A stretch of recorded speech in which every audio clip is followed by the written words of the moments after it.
ഇന്ന് ഡിസംബർ 11 ബുധനാഴ്ച ഗീതാ ജയന്തിയും കൂടിയാണ്. കുരുക്ഷേത്ര യുദ്ധത്തിൽ ഭഗവാൻ കൃഷ്ണൻ അർജുനന് ഭഗവത്ഗീത ഉപദേശിച്ച ദിവസമാണെന്ന്. അതാണ് നമ്മൾ ഗീതാ ജയന്തിയായിട്ട് ആഘോഷിക്കുന്നത്. സാധാരണയായിട്ട് മാർഗശീർഷ മാസത്തിൽ വരുന്ന ശുക്ല ഏകാദശിയിലാണ് ഗീതാ ജയന്തി ആഘോഷിക്കുന്നത്. ഈ ദിവസം ഭഗവത്ഗീത പാരായണം ചെയ്യുന്നത് അതിവിശേഷമാണ്. ഇപ്പോൾ നമുക്ക് സമയമില്ല, ഈ 18 അധ്യായങ്ങളും വായിക്കാൻ പറ്റിയില്ലെങ്കിൽ ഒരെണ്ണമെങ്കിലും അതിൽ വായിക്കുന്നത് അത്രയും നല്ലതാണ്. നമുക്ക് ഭഗവത്ഗീതയിൽ 18-ാം അധ്യായത്തിൽ 66-ാമത്തെ ഒരു ചെറിയ ശ്ലോകം നോക്കാം.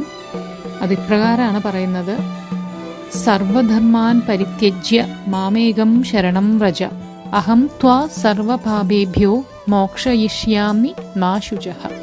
അതായത് സർവധർമാൻ പരിത്യജ്യ, സർവധർമ്മങ്ങളെയും പരിത്യജിച്ച് മാമേകം ശരണം വ്രജ, എന്നെ മാത്രം ശരണം പ്രാപിച്ചാൽ. ഇത് കൃഷ്ണൻ അർജുനോട് പറയാണ്. അഹം ത്വാ സർവപാപേഭ്യോ, ഞാൻ നിന്നെ സകല പാപങ്ങളിൽ നിന്നും മോക്ഷയിഷ്യാമി മാ ശുചഃ, മോചിപ്പിക്കാം, നീ ദുഃഖിക്കരുത്. അതായത് സർവധർമ്മങ്ങളെയും പരിത്യജിച്ച് എന്നെ മാത്രം ശരണം പ്രാപിച്ചാലും ഞാൻ നിന്നെ സകല പാപങ്ങളിൽ നിന്നും മോചിപ്പിക്കാം, ദുഃഖിക്കരുത്. അപ്പോൾ എല്ലാവർക്കും ഇന്ന് ഭഗവത്ഗീത കുറഞ്ഞതൊരു ചാപ്റ്ററെങ്കിലും വായിക്കാൻ സാധിക്കട്ടെ.